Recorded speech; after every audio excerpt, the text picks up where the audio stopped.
Good afternoon, everyone. I'm Councilman Rory Lanceman, Chair of the Courts and Legal Services Committee, and welcome to this joint hearing with the Immigration Committee, chaired by Councilmember Carlos Menchaca, on the presence of immigration and customs enforcement agents in courthouses. Good afternoon, Chairman Lanceman, Chairman Menchaca. My name is Michael Snow. I'm here as the Assistant Director of the Anti-Defamation League in New York. Since 1913, the mission of the Anti-Defamation League has been to stop the defamation of the Jewish people and to secure justice and fair treatment for all. We're dedicated to combating anti-Semitism, prejudice, bigotry of all kinds, as well as defending democratic ideals and civil rights.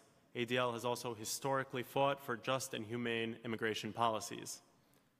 We also have vast experience dealing with law enforcement. We're the largest non-governmental trainer of law enforcement, and we've trained over 100,000 federal, state, and local law enforcement personnel in just the past 10 years on hate crimes, extremism, terrorism, ethics, and core values.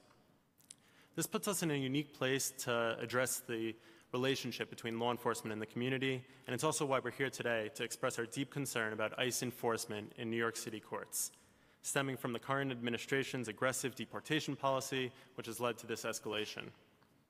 Members of the community, regardless of immigration or citizenship status, need to be able to contact local police and authorities and access our justice system without fear of deportation. We're concerned that increased ICE activity in courthouses will deny vulnerable victims and individuals access to justice, as they're deterred from contacting authorities and using the justice system when needed, such as in the event of a hate crime. ICE's pursuit of domestic violence victims, sexual assault, hate crimes in courts risks sending the message to other victims that they too might be at risk of deportation if they come forward, or even witnesses or anyone using the judicial system.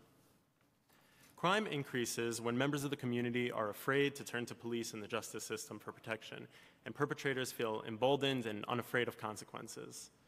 This is why we also feel that courthouses should be treated as sensitive areas akin to houses of worship and schools. We urge the New York City Council to ask the Chief Judge and Chief Administrative Judge to take steps to bar ICE enforcement actions at New York State courthouses and preserve equal access to our justice system. As has been said, I think this is going to take a multi-pronged approach. Just this week, we hosted a training for staff members of Latin American consulates on hate crimes and bringing them together with the Hate Crimes Task Force of the NYPD. I encourage you to consider our written testimony, which expands upon these issues, and I thank you very much for your consideration and the time. Very good.